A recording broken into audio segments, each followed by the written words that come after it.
কমিশনের চ্যালেঞ্জ কি, যারা অ্যাডজুডিকেশন তাদের প্রত্যেকের নথি সামনে আনা, নিষ্পত্তি হলো কিনা এবং তারা ট্রাইব্যুনালে অ্যাপ্লাই করতে পারবেন কিনা সময়ের মধ্যে। ইতিমধ্যে আপনাদেরকে অঙ্কটা বুঝিয়ে দিই, চতুর্থ সাপ্লিমেন্টারি তালিকা এটা ইতিমধ্যেই প্রকাশ করে ফেলেছে কমিশন। এসআইআরে এখনো পর্যন্ত যাদের নাম বাদ গেল সেই সংখ্যাটা হচ্ছে 81 লক্ষ।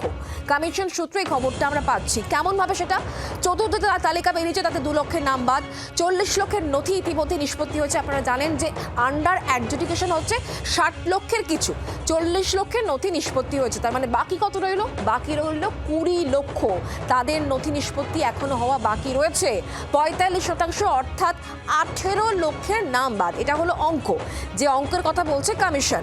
আগেই আপনাদেরকে আমরা বলেছিলাম যে আগে কত বাদ গিয়েছিল, 63 লক্ষ। তাহলে 63 লক্ষ বাদ আগেই গেল। খসড়া 28 ফেব্রুয়ারি তালিকা, এরপরে 4টে সাপ্লিমেন্টারি তালিকা মিলিয়ে এখনো পর্যন্ত টোটাল সংখ্যাটা কত দাঁড়ালো? 81 লক্ষ। অর্থাৎ এখনো পর্যন্ত এসআইআরে 81 লক্ষের নাম বাদ। মনে রাখতে হবে 20 লক্ষের নথি নিষ্পত্তি এখনো বাকি রয়েছে। অর্থাৎ এই বাদের তালিকাটা কিন্তু আরও বাড়বে, দীর্ঘ হবে, এইটা কিন্তু একেবারেই পরিষ্কার হচ্ছে। আমি সুকান্ত বাবু আপনার কাছেই আসি। যে অঙ্কটা আমরা দেখাচ্ছি, যে অঙ্কটা এখনো পর্যন্ত মেলেনি, কবে মিলবে আমরা জানি না, কারণ কমিশনের কাছে এটা বড় চ্যালেঞ্জ, তাই নয় কি? সত্যি চ্যালেঞ্জ। এবং তুমি দেখতে পাচ্ছ যে 2 লক্ষ এখনো বাদ রয়েছে, এবং এই যে যে নামগুলো বাদ গেল তারা তো ট্রাইব্যুনালে যাবে, তাদের তো নথিপত্র দেখাতে হবে। এবার প্রশ্ন, সেই সময়টা নির্বাচন কমিশন কত দিনের মধ্যে পারবে দিতে। এবং এই যে 45% যেটা 18 লক্ষ নাম বাদ, এবং প্রথম অবস্থায় 63 লক্ষ, এই যে নামগুলো বাদ যাচ্ছে, হতেও পারে যে তাদের কাছে তথ্য থাকতেও পারে। এবার একটা বৈধ ভোটার যদি বাদ পড়ে যায়, তাহলে এই যে ভাইব্রেন্ট ডেমোক্রেসির যে বৈশিষ্ট্য, যে নির্বাচন একটা গুরুত্বপূর্ণ জায়গা, তাতে তার রাজনৈতিক অধিকার সে প্রয়োগ করতে পারছে না। এবং এই যে এসআইআর প্রক্রিয়া, এটা কিন্তু বহু সময় ধরে করা উচিত ছিল। নির্বাচন কমিশন খুব কম সময়ের মধ্যে এই প্রক্রিয়াটাকে সমাধা করতে চাইছে, কিন্তু তুমি আজকে দেখছো 81 লক্ষ নাম। এটা কিন্তু ম্যাটার অফ জোক নয়। শুধু এদেরকে আদৌ তারা পারবে কি ট্রাইব্যুনালে গিয়ে তাদের নথিপত্র দেখিয়ে আবার ফিরে আসতে? এবং বাকি রয়েছে এই তালিকার এখনো বিচারাধীন, বিবেচনাধীন, তাদেরটা কবে বেরোবে? তাহলে একটা রাজনৈতিক দলও বুঝতে পারছে না কারা ভোট দেবে তার ভোটারকে, ভোটারও বুঝতে পারছে না তারা কি আদৌ তাদের লিস্টে নাম থাকবে।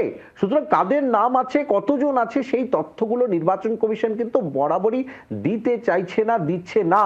এবং এটা পরিষ্কার, কারণ দিতে চাইছে না বলা ভুল, কিন্তু কোনোভাবে আমরা পাচ্ছি না।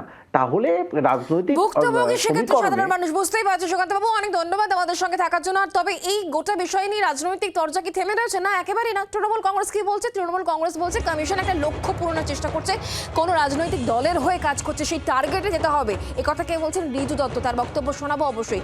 পাল্টা রাজ্য বিজেপি প্রধান মুখপাত্র দেবজিৎ সরকার তিনি বলছেন যে এর দায় রাজ্য সরকার, তৃণমূল কংগ্রেসকে নিতে হবে। দুটো বক্তব্য পরপর শোনাই।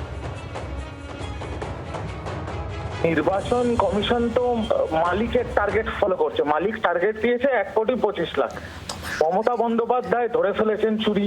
মমতা বন্দ্যোপাধ্যায় সুপ্রিম কোর্টে গিয়ে প্রতিবাদ করেছেন।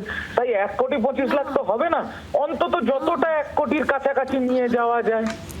এইবার ব্যাপারটা হচ্ছে যে এই 81 লক্ষ মানুষ কি ভোট দিতে পারবে কি পারবে না, যতক্ষণ না ট্রাইব্যুনালে অ্যাপ্লাই করে তাদের নিষ্পত্তি হচ্ছে, আমার তো মনে হয় না তারা ভোট দিতে পারবে। পুরো এসআইআর পদ্ধতিটাকে বিলম্বিত করেছে তৃণমূল কংগ্রেস। নির্বাচন কমিশন কি করেছেন তার দায় নির্বাচন কমিশনের, কিন্তু রাজনৈতিক দল হিসেবে এবং একটা প্রশাসনিক ক্ষমতায় থাকা রাজনৈতিক দল যারা কিনা সরকার চালাচ্ছে, তারা পুরো পদ্ধতিটাকে দেরি করিয়ে দিয়েছে এবং শেষ করে দিয়েছে। এই যে এতগুলো লোক সাফার করছে, তার জন্য পুরোপুরি দায়ী তৃণমূল কংগ্রেস। এর জবাব তৃণমূল কংগ্রেসকেই দিতে হবে। বাংলার আওয়াজ, বাঙালির আবেগ, জি 24 ঘন্টা।